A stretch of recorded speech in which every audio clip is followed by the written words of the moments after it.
Time now for an in-depth look at the market news this afternoon, and for that I'm joined on the line by Mr. Daniel Yu, global strategist at Yuanta Securities. Mr. Yu, thank you for making time on this Friday. Thank you for having me today. Well, in New York, the Dow and the S&P down on Thursday seems partly on the U.S. economy shrinking by a historic amount. The Nasdaq was higher, though, on these big earnings from the tech companies. What's the story in the global markets today? Yes, as you said, U.S. market was quite confusing, where Dow Jones was down about 0.85%, S&P was down 0.38%, while the Nasdaq was up 0.43%. The actual losses at the beginning of the day was quite significant. All three indices were falling more than 1%, but it seems it has recovered because of these earnings that are coming out from the large IT companies of U.S. The overall market started weak because of the weak GDP numbers. They showed the biggest decline of 9.5% year-on-year decline, which we haven't seen in 1940s afterwards. So this was the biggest decline that we've seen, and that's why we started with U.S. market starting quite weak. However, though, the Apple numbers, the Facebook numbers, all these major tech companies of U.S. showed significant growth in earnings despite the COVID-19 impact, and therefore markets kind of recovered, and clearly the Nasdaq is leading the overall market. It seems that the futures market is the same case, where the Nasdaq numbers are looking good while the overall market is going up, but overall the Nasdaq seems to continue to be the attractive index of U.S. Following this U.S. movement, we are seeing the European market showing quite a bit of a rise today. After yesterday's weakness, all in all, the economic growth rate should be improving due to the significant fiscal and monetary policy we're seeing that's coming from the both sides of Europe as well as U.S.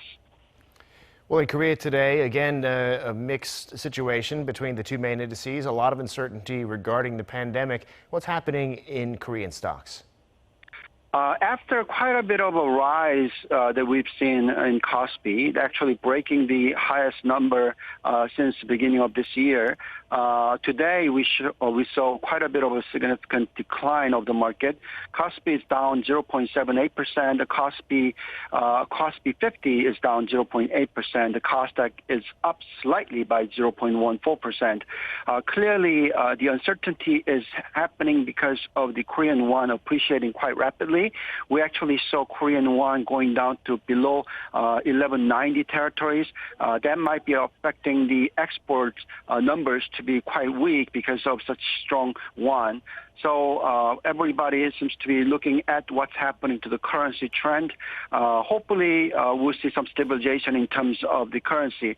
All in all, if the Korea shows a significant recovery in the third quarter of the economic numbers, then equity market would be probably in a good situation, even though the won is appreciating at this point in time. Now, in the larger economy, we have data showing that Korea's industrial production, consumption, and investment were all up in June for the first time in 6 months. Tell us about that and whether you think that's a sign we're back on track for a recovery. Yes, as you said, the retail sales and the industrial productions, construction output all seems to be showing quite good number. We saw retail sales rising by 6.3% year-on-year in June. Industrial production is also showing quite reasonable number, even though it contracted by 0.5% year-on-year. But clearly it was a revised up number versus the expectation of 10% decline. Also, the construction output in South Korea decreased by 2.7% year-on-year in June, following a downward revised the 5.4% contraction in the previous month. All in all, these numbers seem to be showing that Korea is clearly recovering. If you look at the economic leading indicators, it seems to have bottomed and is showing a rising trend. If this trend continues, then Korea will be showing economic growth rate recovering going into the third quarter and fourth quarter. And particularly for next year, we could recover to well above 2% growth rate year-on-year. If that's the case, Korean equity market would be showing upward trend. Of course, however, though, given the fact that the market has risen quite significantly and it has broken this year's high, I think that the tendency is that they want to take some measure to take some breathers. So therefore, there might be some short-term correction, but we should be using that as an opportunity to buy on weakness.